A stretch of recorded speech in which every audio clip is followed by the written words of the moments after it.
Hello everyone and welcome back to DC Central, and in today's video I'm going to be doing a ranking, yet another ranking, and this time I'm going to be ranking all 5 seasons of Supergirl that we've received thus far, from the worst to the best, so let's dive into it.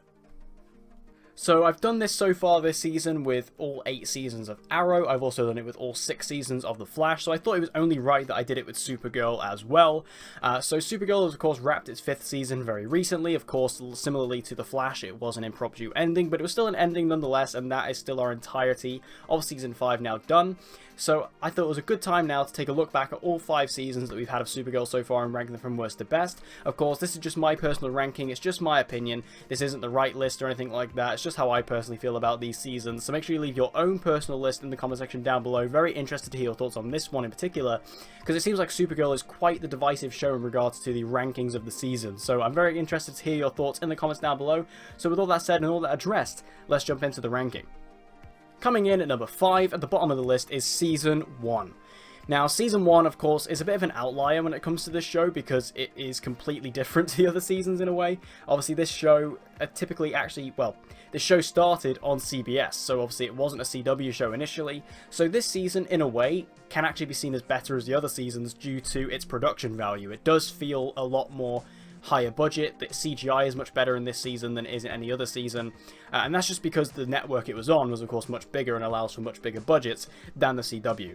However, I don't think that all that really makes for a good show, and I think that that proves that by having, you know, this season at the bottom of the list. I don't think this season was particularly interesting or engaging. I did binge watch this entire season when it first came out on Blu-ray, but for me personally, Supergirl Season 1 is very, very forgettable. Like, I don't remember much about this season. I've never really gone back to watch this season. The only thing I really remember that much about Supergirl is just the introduction of Melissa Benoist as this character, and also seeing the other characters who surround her really get built up and become more interesting, such as Wynn, who I think was also a really big standout. Cat Grant was a big standout. Like, of course, Cat Grant was a big part of the show back then, and she was really cool in this season.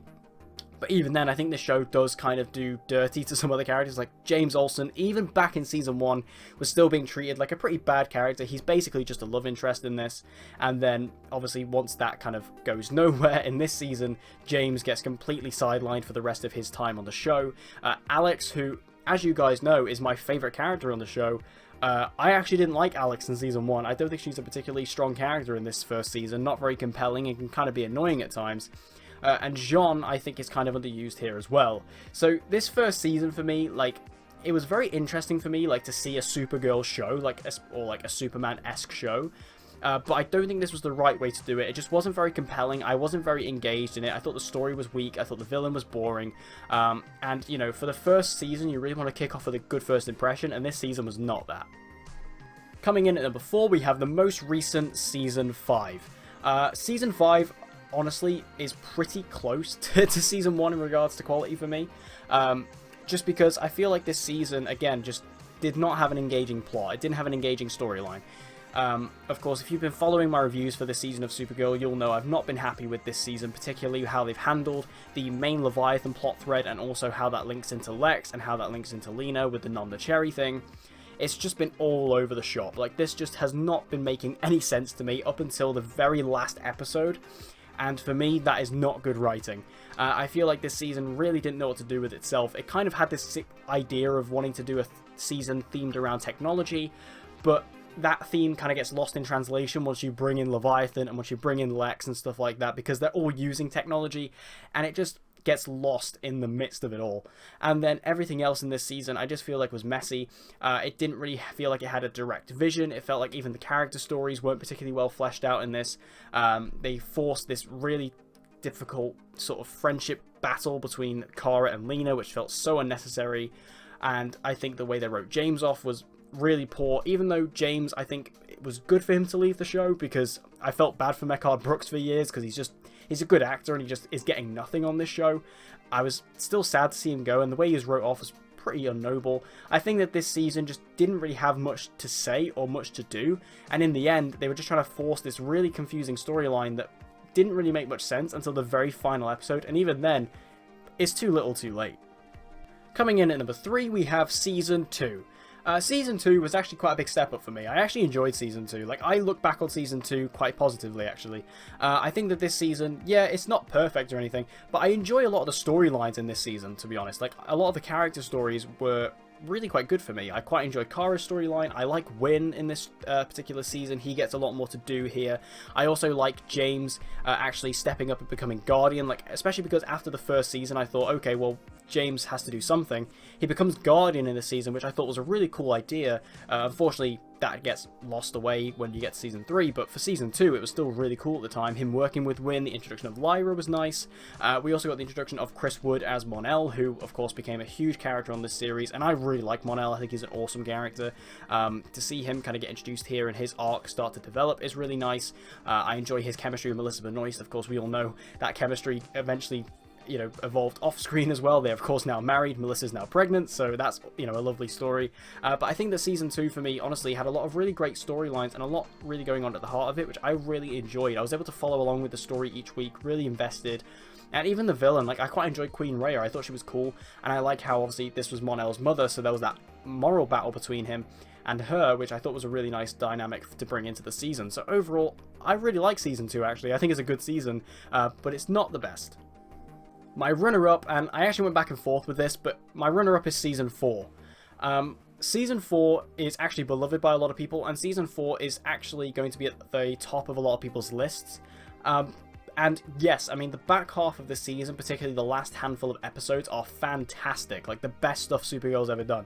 And also, I think the best episode of Supergirl of all time is in this season, in Season 4, Episode 3, which is the Man of Steel episode, which is all based around Benjamin Lockwood and his backstory. Best episode of Supergirl. So I was really interested in this season. I liked what they were doing with it. I think this season has the best ensemble of villains, particularly with Benjamin Lockwood as Agent Liberty. Really cool. I don't like what they did with him, but initially, really great stuff. I really like Manchester Black, played by David Ajala. He was also a really good introduction to this. And of course, this is where we got our introduction to John Cryer as Lex Luthor, who absolutely stole the season and absolutely saved it by the end. But unfortunately, this first half of the season just completely drags it down. Like, it's really poor. They had to write around Melissa not being there because Melissa was still on Broadway at this point, so they had to write around Kara not being there, which granted, it did give us the Man of Steel episode, which had no Kara in it whatsoever outside of like one little bit. But still, the rest of those other episodes where, you know, they were still trying to progress the story just felt incredibly forced and incredibly weird to write around. We got the weird suit introduced, like the Power Ranger suit that they had to bring in to, again, hide Kara's face.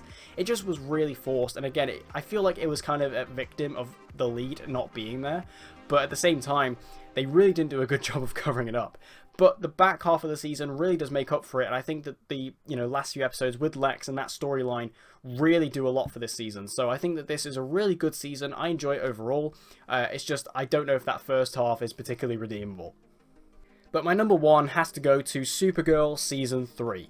The reason why I put Season 3 above Season 4 is because, while I think Season 4 does have higher highs than this season, I think that Season 3 is far more consistent. Because, like I say, this season in particular, I just think from beginning to end is pretty consistently good, whereas Season 4, yes, it ends fantastically, but the first half is really poor, like really bad, honestly. But this Season 3, for me, is just easily the most consistently strong storyline of the entire season, because you have Kara working to basically take on Reign and the World Killers, which was a fantastic storyline, and then at the same time you also have Mon-El coming back and bringing in the League, the Legion of Superheroes, which was a really fun thing because that obviously gave us Brainy as well, who became a big part of the cast. This also gave Win a perfect opportunity to exit the series, which I was really sad to see, but it was a really great ending for him. For him to actually like become a superhero, and we got to see that kind of come into fruition in Season 5. So I think that this season just had so much going for it. Like, the Reign storyline is brilliant. Reign is by far the best villain on the show. Like, I know Lex is fantastic, but I don't really see Lex as a straight up villain, whereas Reign was like a true villain and really good stuff. Like, she was brutal, she was a true foil to Supergirl, and also of course played by the fantastic Oda Annabelle, who also plays Samantha Arias in the series as well. That kind of dynamic of, you know, Samantha's not evil but Reign is, and how do we sort of battle that was really great. I think Lena got a lot to do in this season as well. She really developed into a full character in this season. Mon-El coming back, you really got to see his arc and how he has changed since season 2. Obviously, he's now Valor, he's the leader of the Legion, and we got to see the Legion develop a little bit with Saturn Girl and that whole thing going on. And then we also got to have the introduction of Brainiac 5, who became a big part of the show. Of course, now he's a series regular. So we got a lot of really good stuff in this season. I think overall, this doesn't really have a weak spot. Like, I think that there's not really a spot in this season that really has, you know, low points. I think that consistently, Supergirl Season 3 remains strong from beginning to end. Unlike Season 4, which, while I do feel like it does have higher highs, it doesn't quite reach the consistency level of this season, which I think makes it more enjoyable overall. So for me, Supergirl Season 3, I just think takes the cake just because of how consistently good it is. And I think that the main thread of the storyline with Reign and the World Killers and that whole concept really nails it home. So there you have it, guys. There's my personal ranking of all 5 seasons of Supergirl from the worst to the best. What are your thoughts of this personal ranking? Make sure you leave your thoughts in the comments down below, and also your own personal ranking, of course. We can have a cool discussion about that. If we respect each other's list, that would be awesome. And as always, guys, if you want to see more DC content like this and Supergirl content like this, be sure to subscribe and hit that notification bell so you don't miss any uploads from DC Central. And with all that said, I hope to see you guys again in my next video.